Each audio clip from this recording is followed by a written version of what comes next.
Hello दोस्तों, नमस्कार, जय माँ भारती। दोस्तों, आज के हमारी वीडियो में हम बायो सावर्ट का नियम है उसके अनुप्रयोग पढ़ेंगे। बायो सावर्ट का नियम हमने हमारे पिछले वीडियो में पढ़ लिया है। यदि आपने वो वीडियो नहीं देखा है तो देख लीजिए। बायो सावर्ट के अनुप्रयोग में हम देखेंगे कोई हमने बायो सावर्ट नियम में एक सीधे धारावाहिक चालक तार के किसी अल्पांश से कोई बिंदु होता है उसके ऊपर जो चुंबकीय क्षेत्र निकाला था, तो उसके ऊपर चुंबकीय क्षेत्र निकाला था। अब मान लो ये जो चालक तार है ये सीधा न होकर वर्ताकार हो, यानी कि तब इसके ऊपर चुंबकीय क्षेत्र है वो कितना होगा, यानी कि वर्ताकार धारावाहिक ये कुंडली हो गई। वर्ताकार कुंडली यानी कि वर्ताकार कुंडली के कारण चुंबकीय क्षेत्र, यानी कि कोई कुंडली है, इसके कारण किसी कोई बिंदु होगा, उस बिंदु पे चुंबकीय क्षेत्र कितना उत्पन्न होगा। तो आज हम ये पढ़ेंगे कि वर्ताकार धारावाहिक कुंडली के कारण चुंबकीय क्षेत्र। तो आज का हमारा टॉपिक रहेगा बायो सावर्ट के अनुप्रयोग में, तो ये रहेगा वर्ताकार धारावाहिक कुंडली में चुंबकीय क्षेत्र।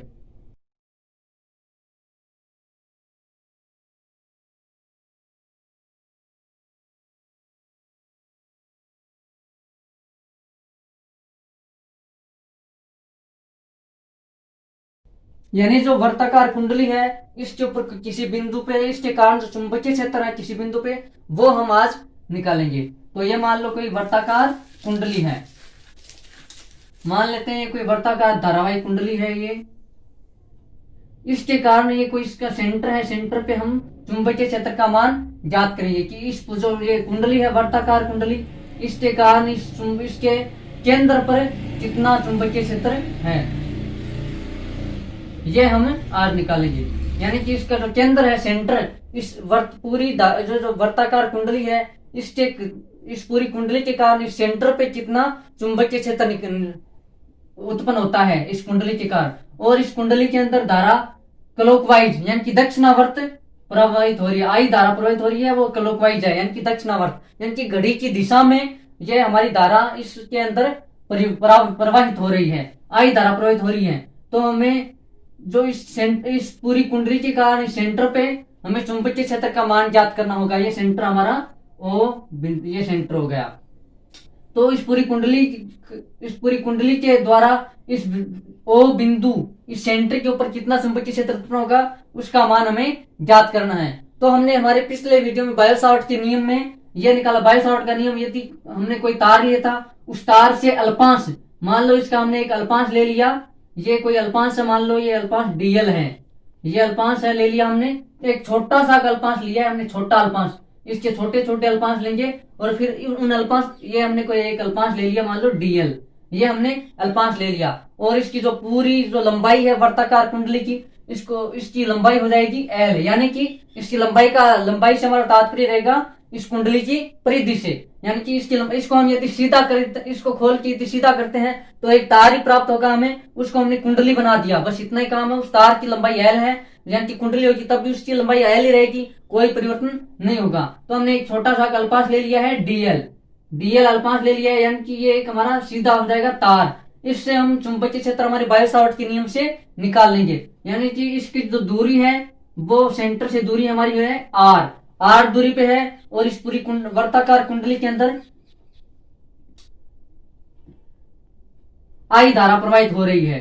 ये धारा हमने यहां से धारा दे रखी है इसके अंदर, ये इसके अंदर वर्ताकार इस कुंडली के ऊपर धारा आई धारा है और वो क्लॉकवाइज दक्षिणावर्त है।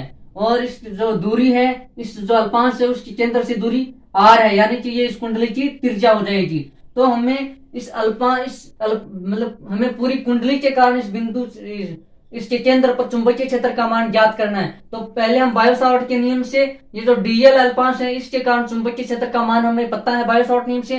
फिर हम इसका समाकलन, यानी कि ये छोटे छोटे जोड़ेंगे, इधर डीएल डीएल डीएल डीएल ये पूरे से होगा। तो हम यदि उसको पूरों को जोड़ देंगे, उन सारे को हम जोड़ देंगे, तो हमारे पास जो इस सेंटर के ऊपर पूरी कुंडली का चुंबकीय क्षेत्र प्राप्त हो जाएगा। तो पहले हम बायो सावर्ट के नियम से हमें पता है, पहले हम इसकी थ्योरी लिख लेते हैं कि ये माना कोई कुंडली है, इस कुंडली के अंदर दक्षिणावर्त चुंबकीय जो धारा है वो प्रवाहित हो रही है, क्लॉकवाइज धारा प्रवाहित हो रही है, और इसकी परिधि यानी कि इसकी जो लंबाई है वो एल है, यानी कि एल के बराबर हो जाएगा हमारा 2 पाई एल, क्योंकि वर्त की परिधि 2 पाई एल आर होती है, यानी कि हो जाएगी त्रिज्या 2 पाई आर, ये हमारी त्रिज्या, इसकी त्रिज्या हमने आर है, यानी कि इसकी दूरी है अल्पांश से बिंदु ओ की दूरी हमने आर मानी है, तो ये आर हो जाएगी। ये देखिए अब वैसा ही सिस्टम हो रहा है। हमने हमारे बायो सावर्ट नियम में पढ़ा था, ये कोई तार है, मान लो ये अल्पांश हमारा डीएल है, ये डीएल अल्पांश है और इससे लंबवत है ये ओ बिंदु, हमारा पी बिंदु वैसे था, थीटा कोण पे था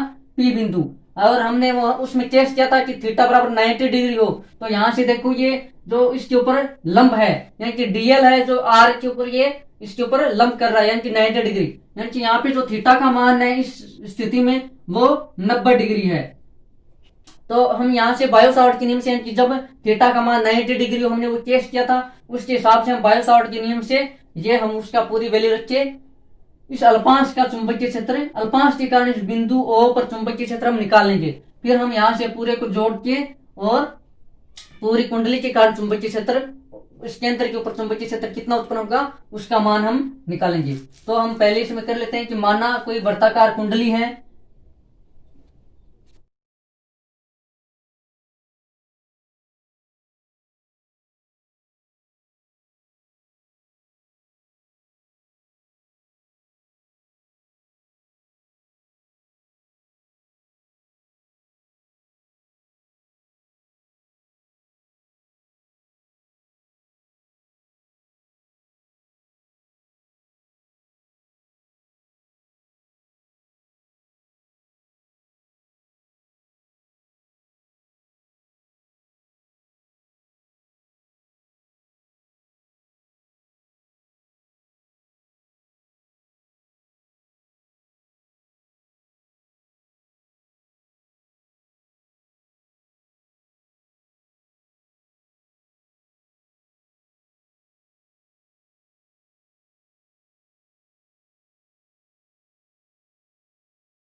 तो ये जो हमारी वर्ताकार कुंडली है, माना एक वर्ताकार धारावाहिक कुंडली जिसकी त्रिज्या आर है, इस बिंदु पर अल्पांश डीएल के कारण डीबी चुंबकीय क्षेत्र उत्पन्न हो रहा है, और हमें पूरी कुंडली के कारण इस बिंदु ओ पर, यानी कि इसके केंद्र पर चुंबकीय क्षेत्र ज्ञात करना है।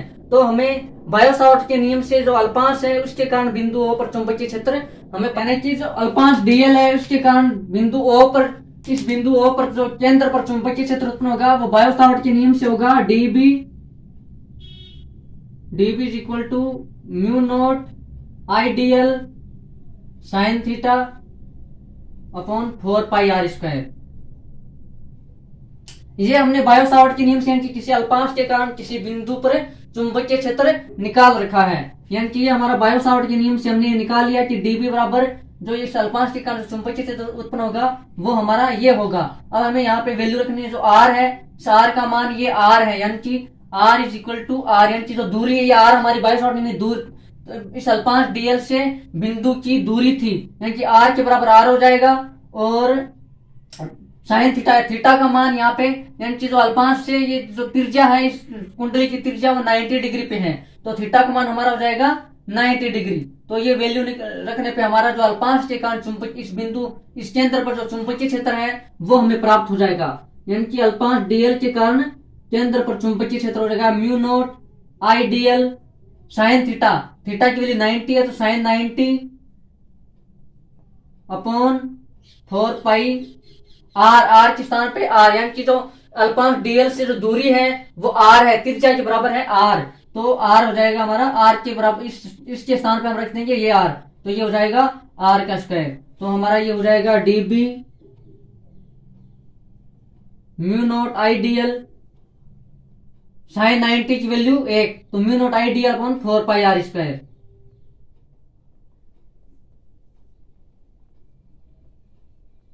ये हमारा हो जाएगा, ये हमारा आ गया जो समीकरण 2 है, ये इस अल्पांश के कारण, अल्पांश डीएल के कारण इस कुंडली के केंद्र यानी कि बिंदु ओ पर चुंबकीय क्षेत्र आ गया। लेकिन हमें तो पूरी कुंडली के कारण इस बिंदु O पे जो चुंबकीय क्षेत्र उत्पन्न है वो हमें ज्ञात करना है। और उसके लिए जो इसके ऊपर जो चुंबकीय क्षेत्र है उसकी दिशा अंदर की तरफ है। ये हमें कैसे, हमने हमारे पिछले वीडियो में चुंबकीय क्षेत्र की दिशा को ज्ञात करने के 3-4 नियम पढ़े थे। यदि आपने वो वीडियो नहीं देखा है तो देख लीजिए। उसके अंदर हमने एक नियम पढ़ा था जो हमारे दाएं हाथ की हथेली का नियम है। दाएं हाथ की हथेली वर्ताकार कुंडली के लिए दाएं हाथ की हथेली का नियम, हाँ ये हमने नियम पढ़ रखा है। तो वो नियम क्या था कि यदि मान लो जो हमारी ये अंगुलियां हैं वो यदि हम इस कुंडली के वर्ताकार कुंडलियां हैं, ये जो वर्ताकार कुंडली है जो हमारी उसके अंदर यदि हम चुंबकीय क्षेत्र की दिशा निकालें तो उसके लिए हमारा दक्षिण हाथ के हथेली का नियम है। ये नियम क्या कहता है कि यदि ये हमारी अंगुलियां हैं वो वर्ताकार कुंडली है उसकी धारा की दिशा की तरफ हो, यानी कि वर्ताकार कुंडली में जो धारा की दिशा प्रवाहित हो रही है उसकी तरफ हमारी अंगुलियां हो, और जो ये अंगूठा है वो फिर हमारे जो चुंबकीय क्षेत्र की दिशा है उसको निरूपित करेगा। तो हम यदि मान लो ये धारा ऐसे होती, धारा की दिशा एंटी क्लॉकवाइज होती, वामावर्त होती, तो हम इसको ऐसे करते हैं। और तो ये अंगूठे की दिशा यानी कि जो चुंबकीय क्षेत्र की दिशा ये बाहर की तरफ होती, लेकिन हमारी जो कुंडली में ये धारा की दिशा है वो वामावर्त है। तो हम इसको ऐसे करेंगे, धारा की दिशा को की तरफ करेंगे तो ये अंगूठा है ये अंदर की तरफ जा रहा है, यानी कि इसके जो तल है इसके लंबवत है, चुंबकीय क्षेत्र अंदर की तरफ है। इस धारावाहिक कुंडली में चुंबकीय क्षेत्र अंदर की तरफ है तो यहाँ पे क्रॉस का डॉट आ जाएगा, यानी कि जो चुंबकीय क्षेत्र है ये हमारी वर्ताकार कुंडली है, इसमें धारा दक्षिणावर्त है यानी कि क्लॉकवाइज है।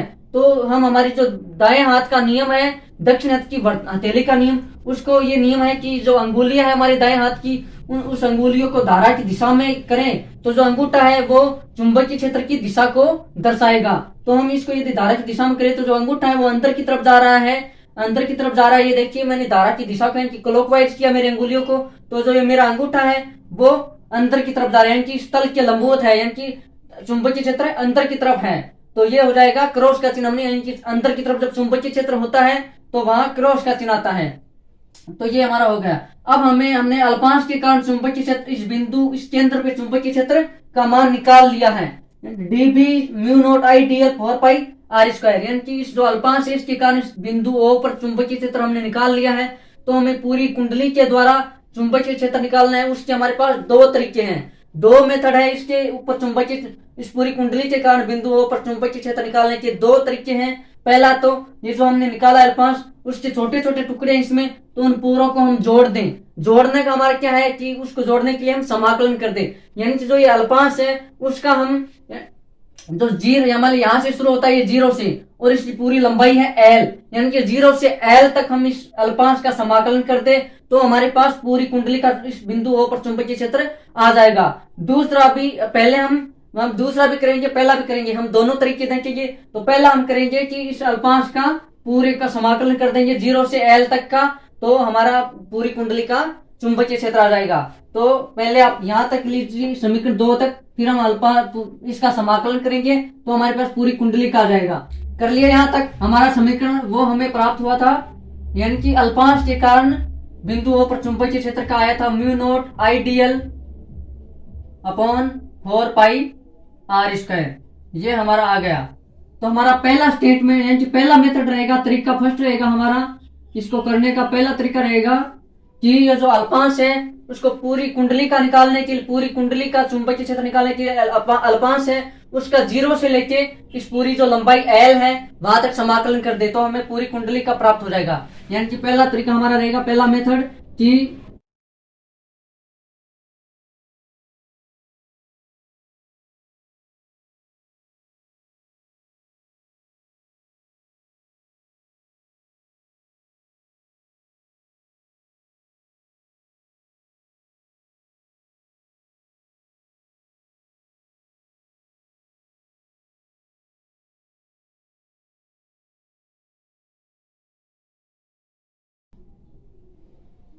यानी कि इस अल्पांश के कारण चुंबकीय क्षेत्र हमें पता है समीकरण 2 से, तो हम इस पूरी कुंडली के कारण इनकी संपूर्ण कुंडली के द्वारा केंद्र O पर उत्पन्न कुल चुंबकीय क्षेत्र के लिए समीकरण 2 का 0 से यानी कि यहाँ से इसके 0 से लेके इसकी पूरी लंबाई हमने L मानी है, इसकी पूरी लंबाई L है, तो 0 से लेके L तक का इसका हम समाकलन कर देंगे तो हमारे पास पूरी कुंडली के कारण इस बिंदु O पर चुंबकीय क्षेत्र का मान प्राप्त हो जाएगा।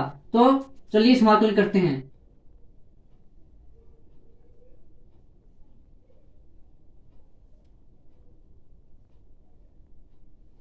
उस पूरे को चुंबकीय क्षेत्र अल्पांश के कारण चुंबकीय क्षेत्र डी भी उत्पन्न होता है, तो पूरी कुंडली के कारण इस बिंदु पे चुंबकीय क्षेत्र बी उत्पन्न होता है। तो उसके लिए हम समाकलन करेंगे इस समीकरण 2 का। 0 से लेके एल हमारी लिमिट हो जाएगी mu naught I d l 4 pi r square. तो हम चलो इसका समाप्त करते हैं। म्यू नॉट यह भी निश्चित है, कांस्टेंट है। आई भी हमने धारा निश्चित दे रखी है, हम कम या ज्यादा नहीं करेंगे, ये भी निश्चित है। ये अल्पांश है, इसका हमें बाकी ये 4 पाई ये भी निश्चित है, और आर है ये त्रिज्या, ये भी कांस्टेंट है। बाकी सब कांस्टेंट है, ये डीएल है, इसका हमें समाकलन करना है। तो ये जो कांस्टेंट राशि है वो तो बाहर आ जाएगी, mu naught I 4 pi r square, और इसका हम समाकलन कर देंगे डीएल का।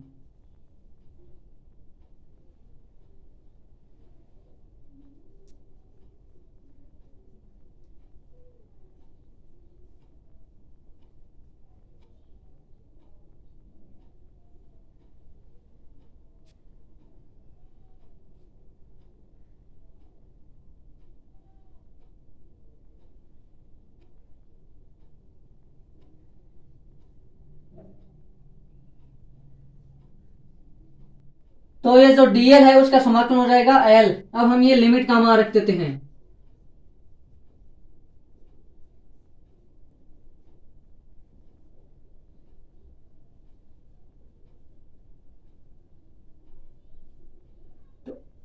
उच्च सीमा माइनस निम्न सीमा, एल माइनस 0।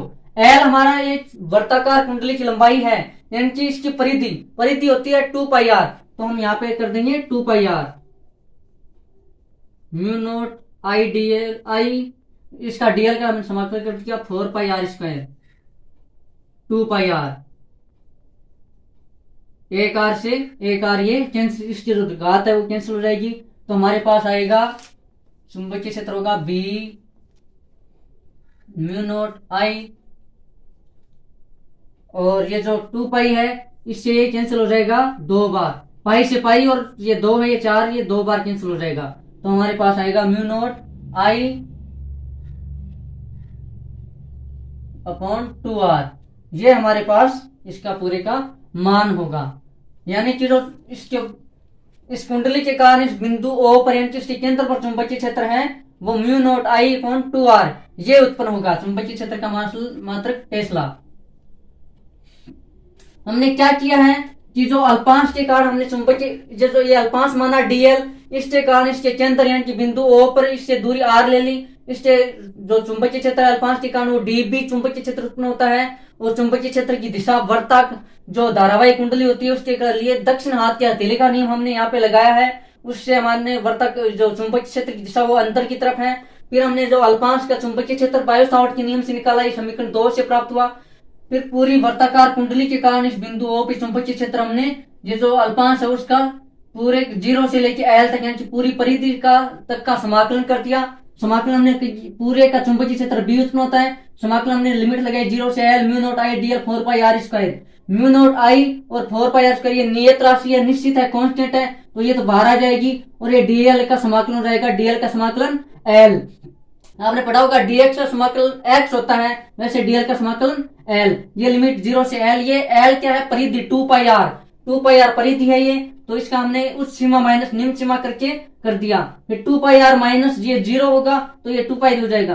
2 पाई से 4 पाई 2 बार गया, ये आर है, इससे ए आर इसकी घात एक आर से एक आर कैंसिल बचा एक आर। फिर हमने यहाँ पे लिख दिया म्यू नोट आई अपॉन 2 और ये यहाँ पे एक आर बचा। यानी कि केंद्र जो वर्ताकार कुंडली है इसके कारण जो इस पूरी वर्ताकार कुंडली के कारण जो केंद्र है इसके ऊपर चुंबकीय क्षेत्र म्यू नोट आई अपॉन 2 पाई आर उत्पन्न होता है।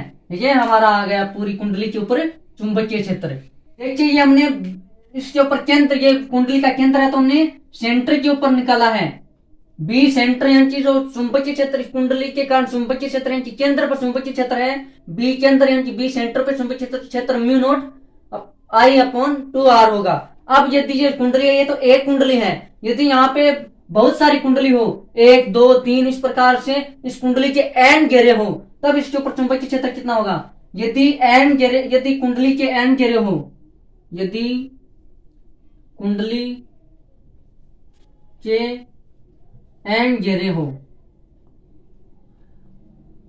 तब चुंबकीय क्षेत्र। तो ये हमारे एक कुंडली के लिए है, हमें बहुत सारी कुंडलियों का निकालना है, तो हम इससे उस एन को मल्टीप्लाई कर देंगे कि जितनी भी हमारी कुंडलियां हैं, 10 हो 20 हो, उसको हमें इससे इंटू कर देना है। तो हमारे पास पूरी सारी कुंडलियों का यानी कि एन कुंडलियों का जो चुंबकीय क्षेत्र है वो आ जाएगा, यानी कि इसका मान हो जाएगा म्यू नोट एन आई। इस एन से इसको मल्टीप्लाई कर देंगे, mu naught n i upon 2R। ये हमारा हो जाएगा, यदि कुंडलियों की संख्या एन हो तब इसके ऊपर चुंबकीय क्षेत्र यह प्राप्त होगा। यह हमारा पहला तरीका है। और दूसरा अब हम देखेंगे इसका, हम इसको एक और तरीके से भी निकाल सकते हैं। अब हम उसको देखेंगे, पहले आप ये लिखिए, ठीक है। अब हम इसका इस वर्ताकार कुंडली का इस बिंदु पे, इस सेंटर पे चुंबकीय क्षेत्र हमारे दूसरे तरीके से निकालते हैं, मेथड सेकंड। हम थीटा के द्वारा चुंबकीय क्षेत्र निकालेंगे। पहले हमने क्या किया था, अल्पांश का समाकलन किया था इन छोटे छोटे अल्पांशों का, तो हमें इस कुंडली के द्वारा इस बिंदु पर चुंबकीय क्षेत्र मिला था। अब हम थीटा की सहायता से हम मानेंगे कि ये कुंडली है, इस बिंदु पे थीटा कोण बना रही है, ये थीटा कोण बना रही है। तो हम इस थीटा का यानी कि 0 से लेके थीटा तक समाकलन कर देंगे तो हमें प्राप्त हो जाएगा। कैसे? ये देखो, थीटा से हम कैसे करेंगे, थीटा से चुंबकीय क्षेत्र, ये हमारा मेथड सेकंड रहेगा। थीटा से चुंबकीय क्षेत्र निकालना, ज्ञात करना। थीटा से चुंबकीय क्षेत्र कैसे निकालेंगे? हम मान लेंगे कि ये बिंदु पे ये कुंडली है वो थीटा कोण बना रही है। तो ये देखो, थीटा एक अल्पांश के कारण हमारे पास समीकरण 2 में अल्पांश यानी बायो-सावर्ट नियम से ये आया हुआ है। समीकरण 2 हमारे पास है म्यू नोट आई dl upon 4 pi r square. ये हमने समीकरण 2 निकाल रखा है। तो मान लो ये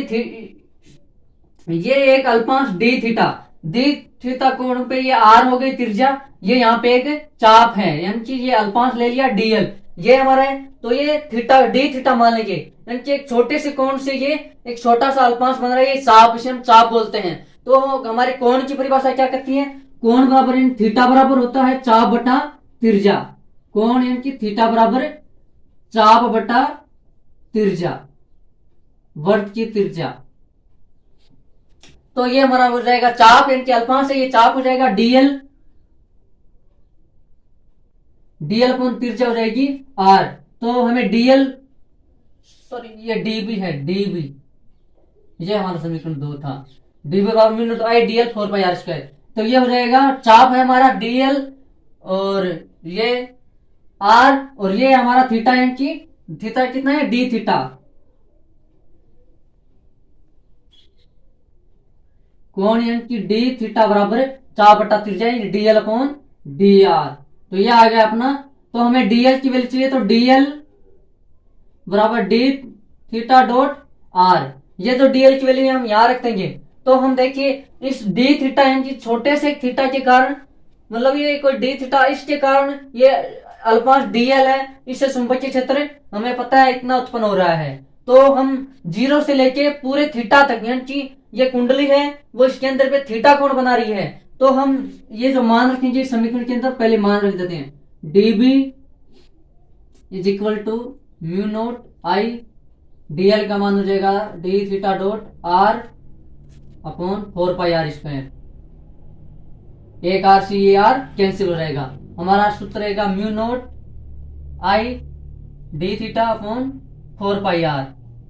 तो ये जो हमारे पास समीकरण आया है, समीकरण 4। समीकरण 3 ने हमने वो बी सेंटर वाला निकाल रखा है, ये समीकरण 4 है। इसका यदि हम 0 से लेके थीटा तक इस समीकरण 4 का यदि हम समाकलन कर दे तो हमारे पास पूरा इस कुंडली के द्वारा चुंबकीय क्षेत्र आ जाएगा। तो हम समीकरण 4 का 0 से लेके थीटा तक समाकलन करने पर समीकरण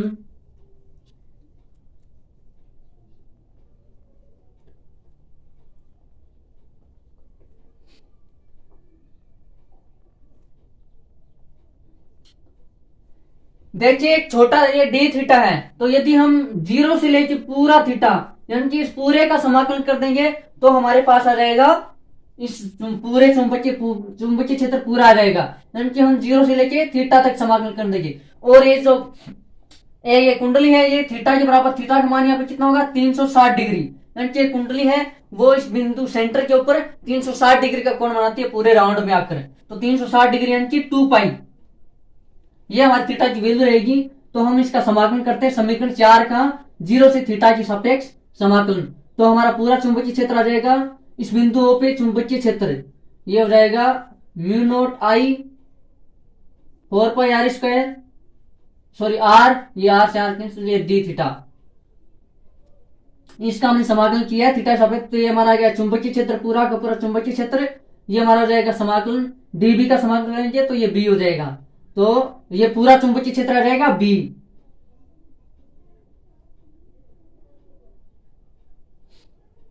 तो ये mu naught I 4 pi r की कांस्टेंट है, ये 12 जाएगा, ये डी थीटा बचेगा। इसकी लिमिट है जीरो से लेके थीटा तक। तो म्यू नोट आई अपॉन 4 पाई r, ये बाहर अंदर रहेगा, ये डी थीटा का समाकलन हो जाएगा थीटा, ये सीमा लग जाएगी 0 टू थीटा। अब हमें ये लिमिट रख देनी है mu naught I 4 pi r उस सीमा माइनस निम्न सीमा यानी कि थीटा माइनस 0। तो हमें थीटा यानी कि जो ये कुंडली के द्वारा पूरे इस बिंदु पे हमारा कोण थीटा कितना है 360 डिग्री यानी कि 2 पाई। तो हमें यहाँ पे थीटा की वैल्यू रख देनी है बी म्यू नोट आई अपॉन 4 पाई r। यहाँ थीटा का मान रखेंगे 2 पाई, 2 पाई माइनस 0 तो यहाँ 2 पाई बचेगा। 2 पाई से ये 4 पाई 2 बार गया, ये 2 बार। तो हमारा चुंबकीय क्षेत्र आएगा बी म्यू नोट आई अपॉन 2 पाई। बी सेंटर यानी कि केंद्र के ऊपर हमारा चुंबकीय क्षेत्र होगा बी सेंटर पर म्यू नोट आई अपॉन 2 पाई। ये हमने थीटा के द्वारा 360 डिग्री को 2 पाई रखते हैं, तो हमने थीटा का वैल्यू रखते हैं यहाँ पे 2 पाई। तो ये हमारा आ गया, ये 2 पाई से ये 4 पाई कैंसिल हो जाएगा 2 बार, तो म्यू नोट आई अपॉन 2 पाई। यदि एन घेरे हो तो वही हमने पहले किया था, एन घेरे होने पर, एन घेरे हो कुंडली के एन घेरे हो तब क्या होगा b centre mu naught n i upon 2 पाई।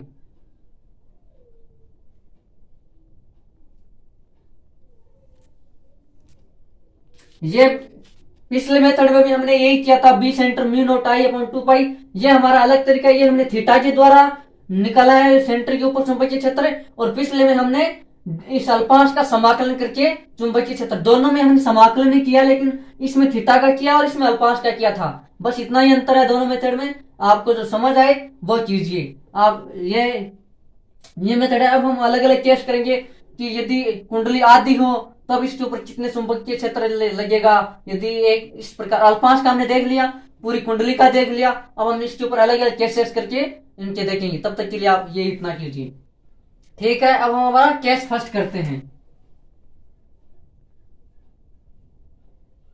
मान लो ये कुंडली पूरी ना होकर आधी हो, यदि ये अर्ध कुंडली हो यानी वो चक्रीय को आधो है, आधी कुंडली हो है, तब एक ऊपर चुंबकीय क्षेत्र इस बिंदु के ऊपर कितना चुंबक, ये पूरी कुंडली के ऊपर चुंबकीय क्षेत्र है। और यदि हम इस कुंडली को आधी कर दे यानी कि आधी हो है तो एक ऊपर कितना चुंबकीय क्षेत्र लगेगा, तो हम इसको आधी कर देते हैं। यानी कि अर्ध कुंडली के द्वारा चुंबकीय क्षेत्र, अर्ध कुंडली के कारण केंद्र पर चुंबकीय क्षेत्र, यानी कि मान लो सेंटर है और अठुआ आधी हो है, पूरी 9 में आई धारा प्रवाहित हो रही है क्लॉकवाइज, और इसकी त्रिज्या आर है। तो आदि के कारण यानी कि जो थीटा की वैल्यू है वो पूरे में, तो हमने वो किया था ना, वो समाकलन करने के बाद डी थीटा का सेकेंड मेथड में, तो उसमें हमारे पास क्या आया था mu naught I theta upon 4 pi r. Theta के स्थान पे हमने यदि थीटा की वैल्यू यदि पूरे की निकाले तो थीटा का मान 360 डिग्री यानी 2 पाई, और आधे का निकालना है तो ये थीटा की यानी आधा हो जाएगा 2 पाई यानी 360 का आधा पाई, 2 पाई का आधा पाई यानी 180 डिग्री। यहाँ पे हम थीटा की वैल्यू यानी कि थीटा बराबर 180 डिग्री हो यानी कि पाई हो, तो यहाँ पे रख देंगे हमारा मान म्यू नॉट, केंद्र के ऊपर जो हमारा चुंबकीय क्षेत्र होगा वो होगा म्यू नॉट आई, थीटा के स्थान पे हमें रखना पाई, और ये हो जाएगा पाई आर। इससे पाई कैंसल, तो हमारे पास आएगा म्यू नॉट आई अपॉन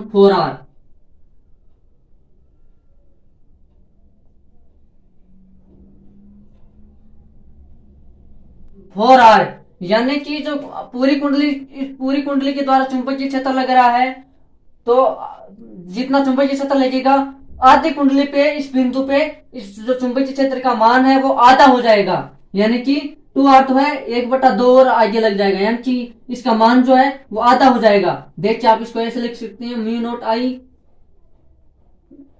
2.2R, ऐसे लिख सकते हैं ना, ये 1/2 यानी कि 1/2 यानी कि जो ये पूरी कुंडली के द्वारा सेंटर पे चुंबकीय क्षेत्र है, और ये जब ये कुंडली आधी हो यानी कि अर्ध कुंडली हो उसके द्वारा चुंबकीय क्षेत्र, यानी कि जब इस कुंडली का मान आधा करेंगे तो ये चुंबकीय क्षेत्र भी आधा हो जाएगा। और ये जब केस सेकंड में हम देखेंगे,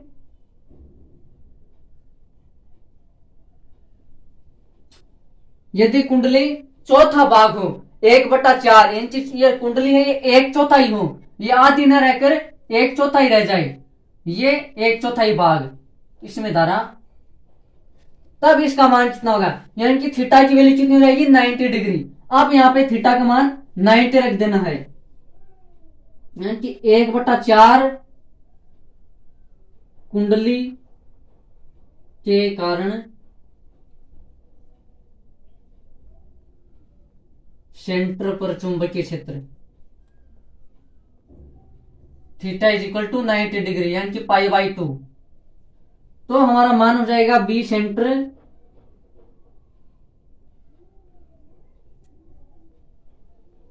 ये हमारा थीटा, इसमें मान रख देंगे हम म्यू नॉट आई, थीटा की वैल्यू π/2, तो ये हो जाएगा 4πr तो है ही, ये जो π/2 ले जाएगा वो 2 नीचे आ जाएगा, तो 2 और 2 पाई से पाई कट जाएगा, ये हो जाएगा 4 × 2 यानी कि 8 है, यानी कि बी सेंटर म्यू नॉट आई 8R, ये इससे चौथाई हो जाएगा, यानी कि यहाँ पे आधा होता है तो इस 1/4 कुंडली में भी चुंबकीय क्षेत्र का मान भी 1/4 यानी चौथाई रह जाएगा। जब 1/4 कुंडली का जब कुंडली 1/4 हो तो उसके द्वारा इस केंद्र के ऊपर भी चुंबकीय क्षेत्र 1/4 ही रह जाएगा, यानी कि इसको हम लिख देंगे म्यू नॉट आई 1/4, इसको लिख देंगे 2R, यानी कि पूरी कुंडली के द्वारा चुंबकीय क्षेत्र का 1/4 हिस्सा ही यहाँ पे रहेगा। ये हमारा हो गया जब कुंडली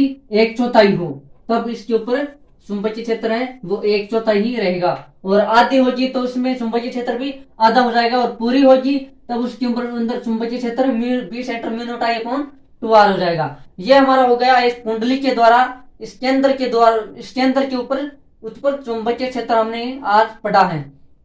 हम हमारे अगले वीडियो में देखेंगे ये जो कुंडली रहेगी इसके द्वारा इसके एक्स पर कोई बिंदु होगा P, इस बिंदु P के ऊपर ये मान लो कोई भी बिंदु रहेगा P क्यों, यानी इसकी एक्स के ऊपर यदि कोई बिंदु हो तो उस बिंदु के ऊपर इस कुंडली के द्वारा कितना चुंबकीय क्षेत्र उत्पन्न होगा, हम वो हमारे अगले वीडियो में देखेंगे। तब तक के लिए आज इतना ही। जय मां भारती, जय हिंद।